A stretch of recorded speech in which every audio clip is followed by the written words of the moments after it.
Hey guys, Matt, IronTrap Garage, and we are working on the 39 Ford Forgotten Hot Rod project. So, big moves in the past couple of videos. The most recent one, we got the car moving under its own power. You saw me do a little first test drive, quote unquote, in and out of the shop, which was really cool. I love doing that stuff just to kind of give yourself a little boost as you're doing some of the more tedious parts of the project. So, what I want to address now is we are about to start on the floor pans, and I really realized that it's going to be easier if we do the whole exhaust system when the body is off the car. It'll just give me easier access. It'll make my life a lot easier with doing the exhaust, and might as well just do it real quick before we start throwing the body on. That way we don't have to put it on the lift or crawl underneath of it or try and weld around tubing that is already mounted on the car. So what I've been working on getting, and we had a slight delay in the last video because I was trying to source a set of center dump ram's horn Y-block exhaust manifolds. Unlike the Chevy small block ram's horn manifolds that are extremely easy to find, I feel like they're all over the place. No problem to get those cheap. The Y-block ones are really difficult to find originals. From what I understand, and I'm not a Y-block expert, they came on like cab over or big trucks that came with Y-blocks in them, and I think it was to clear like both the cab and also to clear the steering box. So they came out with these manifolds. They are available aftermarket. They're a little on the expensive side, so are the used ones, but I think the new ones are around, by the time you get them shipped to you, they're over $400, which is really tough for me to do for stock cast iron exhaust manifolds, but it's just what it is. I don't have a lot of Y-block parts, so I had to step up and buy a used set. I ended up paying almost as much, well, like 3/4 of what I paid for the whole engine, I paid for just these exhaust manifolds because I couldn't find them. I needed them in a pinch, so I had to step up and pay the real money for them. So I think I ended up paying around 3¼ for them or something like that. And while it seems like a lot of money, it was necessary for this project. I think it'll retain the junkyard build type hot rod feel that the average guy would do back in the day, even though I had to pay too much money for these. So anyways, what we're gonna do is work on getting the old exhaust manifolds off the T-Bird engine, get these manifolds mounted up on the engine, and then I'm gonna work on making an exhaust system. We're gonna be doing dual exhaust with some just little glass packs or steel pack mufflers, or silencers rather, throughout the frame. We're gonna be getting some help from my friends over at J&H Automotive. Josh and Harry are two really longtime friends of mine, and anytime I need an exhaust system done or I need some tubes bent, I will run over to them because they got the bender and they're really great to work with. They will do full exhaust systems from start to finish, but for me, in this particular build, it's easy enough for me to make some templates, bring it over, they'll bend the pieces, I'll put it together, and I don't waste too much of their time with my nonsense. So get these mounted, we'll get going, and we'll show you guys, hopefully by the end, what it sounds like with a sweet dual exhaust on the Y-block. Alright, so I sort of knew this, just me reading up about these ram's horn for the Y-block, that you can't use the same hardware to mount them, or all of the hardware, as you can with these standard manifolds. And the reason why is all of the manifolds on this style, the flanges are all about the same thickness. I think this one here is just a little thicker, but they're all fairly thin. And they use pretty short bolts, and the couple that are thicker use these longer bolts here. You can see there's two differences there. But then when you switch over to the Y-block, I mean to the ram's horn manifolds, the center dumps, it's quite a bit thicker. I mean, we got probably an inch thick or so here on that. So even our longest bolt doesn't go through all the way there. So it looks like what we can do is on the couple that are thin on the ends, we can get away with using probably the longer ones, maybe the shorter ones, but we can get away with using some of the old hardware. But 1, 2, and 3 are thick. This like hidden center one, we can use a short one or one of the original ones because that's thin, but we need at least 4 bolts that need to be longer. So I got to dig in the hardware bin and get those for these before we can even test fit them onto the vehicle. Got some temporary bolts. They're not quite the exact length I'd like, but they will work for what we're doing here just to mock things up. And in one of our many parts runs, we will swing by and grab some new hardware. Because I don't have the patience today for digging for stuff. So that's a pretty cool looking manifold, I must say. I was bitching about how expensive it was, but it's pretty cool.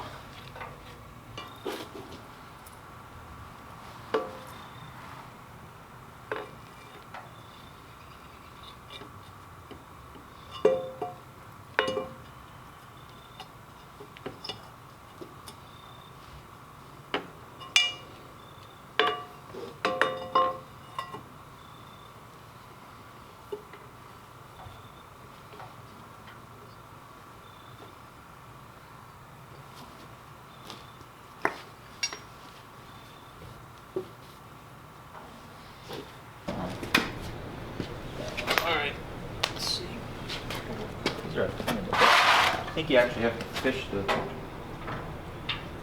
bolts either coming from behind or... I think they do, from memory. So there's more of a gap over here if you want to...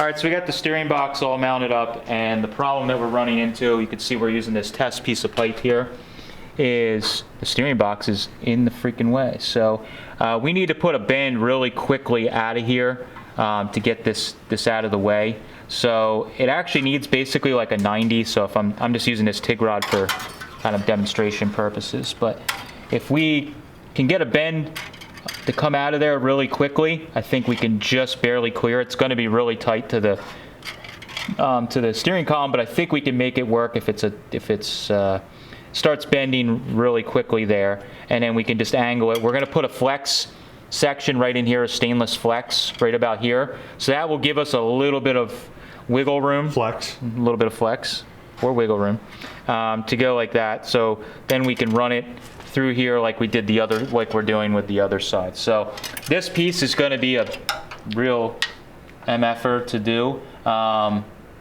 I think we're going to get an extra little 90 or bent as an extra piece that if we have to put a little joggle in it, we can pie cut and make those little sections and piece it together. So we're going to run over to J&H. Those guys are got a free minute or two. They're going to bend some pipes for us, and we will show you the process.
Aren't you supposed to do the hard side first?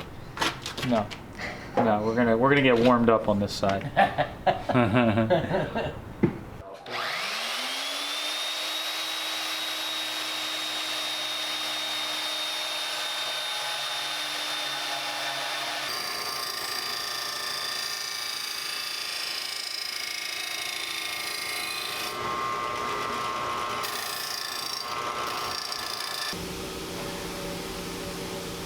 You want to put the flange on and then mark it where it needs to be welded? Yeah, I was just trying to see. Oh, okay. I wanted to see first where's it landing with where we cut it. And, do And we you're want going to put one of these on that one. Yeah, we were gonna put the flex. I could actually cut some more off this end. The flex is gonna go. You want it in front of the hole? I think so. I think we could even. Well, it's close to the starter there. It's actually close there too. You get pretty thick. I wonder if I could put it right here before it goes through here, like right there.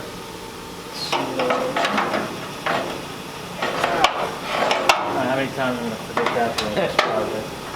Goes this way. Yeah, that'll work. You get the straight piece. Well, I'm wondering if we let's grab that flange. The flange? Yeah, I got it sitting on the bench. There's a 2-bolt flanges. There's 2 of them there. And let's put the flange up on, get this on, and I'll tack weld the flange to the pipe, and then we can start bolting it up every time. Rotate it.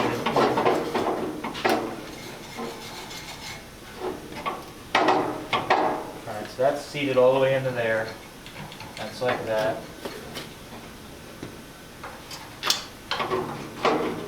Alright, that's seated all the way. There we go. Good. Yeah, that's cool. So we'll just put something underneath of that to hold the pipe up while we're knocking this up. Alright, so that's gonna slide. So. Dang.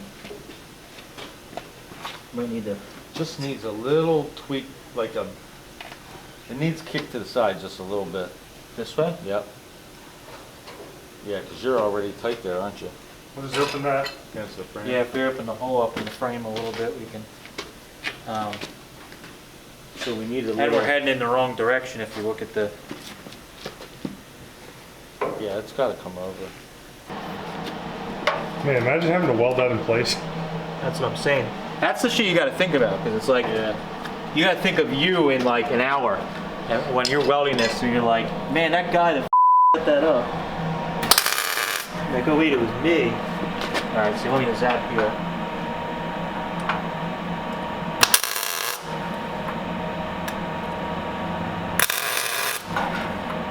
Oops.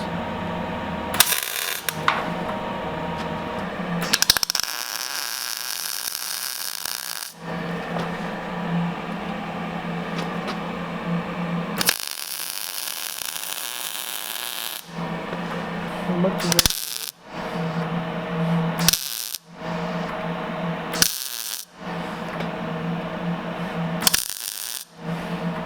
Alright. Well, the nuts are welded to the flange now. That's what I'm a little worried about.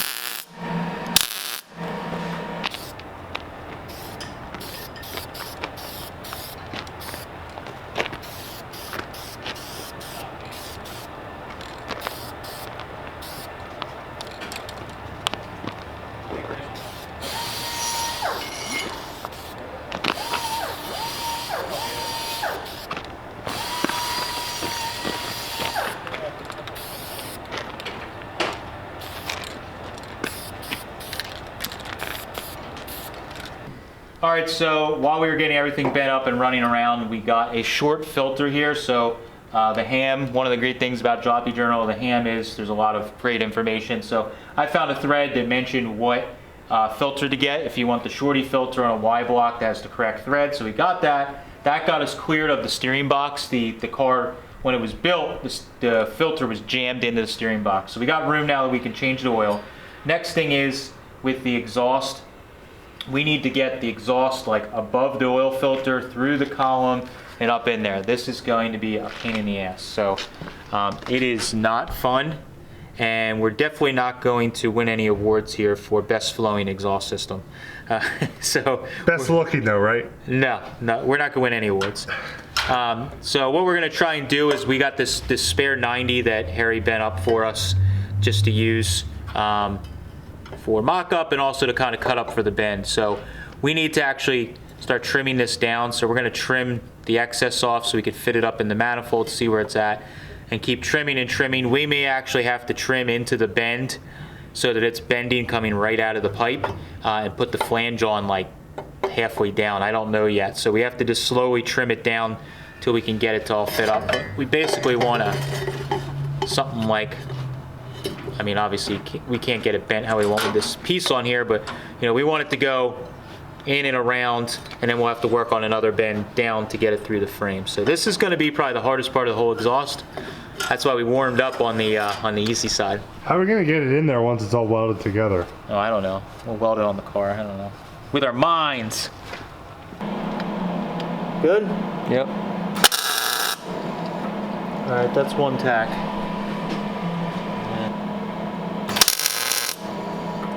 All right, it's tacked. So we got the flange all mounted up and tacked to the pipe here. So we got the pipe. The idea was getting the pipe going down and away from the steering box, but also staying up over the oil filter so we can get our hand in here, change the filter. But now we need to get this pipe to come down away from the engine. So it needs to go down and out towards the outside of the car. So we took a 90 and cut it in half, so we had two 45s. So the idea is we can get this 45 up like that. Man, look at that. And it's pretty close. Now, with the bender that he's using, it does reduce. It's not a true mandrel bend, so it does deform the pipe just a little bit. So it's slightly smaller than our other pipe here. Not a huge deal, but just something to mention because we'll get some guy that's an internet expert that'll tell me. Professional pipe bender. It's not going to work on an F1 car, but it'll work on a junkyard car that we're building. Yeah, so that should fit, and what that's doing is that's getting us away, and then as we turn this bend, this 45, it's going to put it kind of in the direction we need. So we're already getting us away from the engine here. So we got plenty of clearance around the trans. Get our speedo cable out of the way. It's out past the bell housing, out around. It's going to be close to the brake, but we have pretty good brake throw, but I think if we get this... We could shorten that up a little bit more too. Yeah, so we can shorten this to get it so it's going down, but this brake has more throw than it would normally because of the brakes aren't adjusted out all the way. But so this is what we're doing. We're getting the 45 here. That's going to get us down, and then we're going to have another 45 that should get us going back to the back of the car. We just got to keep trimming this back. I think if we get it back like that, that'll be a little better. So we'll trim almost. Actually, if we trim it back far enough, we'll get into the die section. Yeah, that's true. We might be able to get it into the die section, and then it'll... They'll match. They will match. That's a good idea. We'll try that. Might be a little too much. All right, so we got the passenger side pipe all welded up and fit, and man, it was a pain in the butt. So this is what we ended up doing: is we welded the flange on, coming right out of the pipe at like a 45 almost. Brought it around, and just welded right like a little 90, or actually I guess it was another 45 on that side, and then it comes down through the X-member section here. We had to cut and open a little bit and sand some of the X-member to get everything to fit. I just have it kind of zip tied in place right now because we don't have our hangers on, but now that I got everything fitted, we're pretty happy with it. It's all bolted up at the manifold, nice and tight with the gasket and everything. I could pull this whole side off, get it painted, and Mike got the other side painted. We got the other side fitted up. Just got to paint those clamps, and had some hangers. We basically stopped the exhaust for now right in front of the rear cross member because we don't know until the body's on exactly where it's going to sit. So we have these just again zip tied in place. They're out against the frame. They're going to sit a little more inboard, but fairly symmetrical. We had to move the flex joint on the driver's side a little further back, but it ended up working out pretty good. So that should work pretty well. So I'm going to work on getting this driver's side painted and then put back together, and then hopefully here we can fire it in a few minutes, hour, something, and hear what it sounds like.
All right, so we got the exhaust like 99% done, and I'm really happy with how it sounds. I don't have a radiator hooked up, obviously, so I don't want to run it for too long. I just run it for maybe 30 seconds or so. The nice thing with this Eastwood header or manifold paint is after you spray it and let it dry to the touch, then you run it in, and actually it'll start to like smoke or bake the coating and actually cure it onto the manifolds. I knew the car was starting to get warmed up a little bit, the engine, because I started to see those manifolds baking a little bit and off-gassing. So I only ran it for that short time, shut it down. That's enough without having any type of coolant in it. I'm going to be sending the radiator off to a local radiator shop, Dick's Radiator Shop. I use for all of my cars. He does all the radiators the old school way. So I'm going to be getting that over to him. He can take the radiator that was in this, bake and flush it all out and see if it needs any repairs. Then we can start running this thing for a lot longer once we get a cooling system hooked up. But for right now, it's good for just a quick startup, moving in and out, that type of stuff.